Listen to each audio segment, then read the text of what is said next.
ശ്രീ വിജയരാഘവൻ നോക്കുമ്പോൾ ശ്രീ വിജയരാഘവൻ നന്മ നിറഞ്ഞവൻ ശ്രീനിവാസൻ, ശ്രീനിയുടെ ലോകം അത് ചെറുതല്ല, അത് വിശാലമായിരുന്നു, സാമൂഹ്യ വിമർശനത്തിൻ്റെതായിരുന്നു. സൗഹൃദത്തിൽ അങ്ങയുമായി എങ്ങനെയായിരുന്നു? അങ്ങയുടെ ഓർമ്മകൾ എങ്ങനെയാണ്? ഞാനൊരു സിനിമക്കാരൻ എന്നുള്ള രീതിയിലല്ല ശ്രീനിവാസനോട്, അതിനപ്പുറമുള്ളൊരു ബന്ധം ഞങ്ങൾ തമ്മിലുണ്ടായിരുന്നു.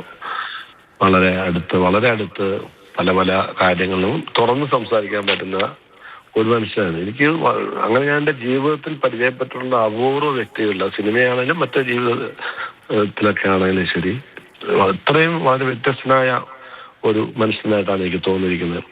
ഒന്നാമത്തെ കാര്യം, വളരെ സത്യസന്ധനായിട്ട് ധീരനായിട്ട് എന്തും മറയ്ക്കാതെ അറയ്ക്കാതെ പറയാനുള്ളൊരു കഴിവുണ്ടായിരുന്നു അദ്ദേഹത്തിന്. അത് മടിയില്ലാതെ.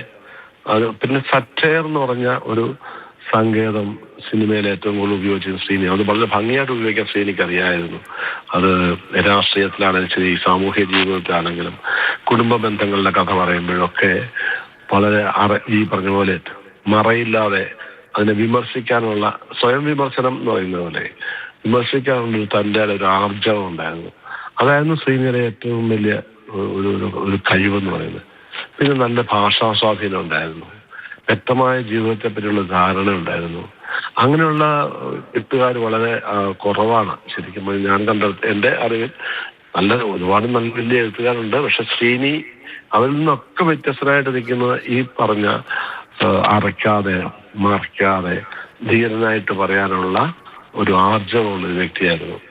അത് വ്യക്തി ജീവിതത്തിലാണ്. ഞാൻ മരിക്കുന്നതിനൊരു 5-8 മാസം മുമ്പ് ഞാൻ അദ്ദേഹത്തെ വീട്ടിൽ പോയി ഞങ്ങൾ കുറേ നേരം സംസാരിച്ചു, 1-2 മണിക്കൂർ. അപ്പം ഈ അസുഖത്തിനൊക്കെ ശേഷമാണ്.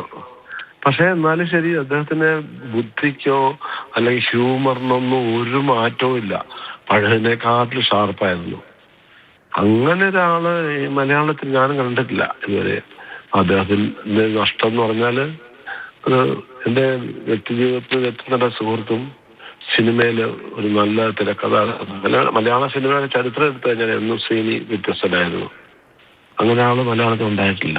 അത് നഷ്ടം എന്ന് പറയാൻ തീരാ നഷ്ടം തന്നെയാണ്. ആ അർത്ഥത്തില് വേറെ അപ്പുറം വേറെ വാക്കുകളില്ല.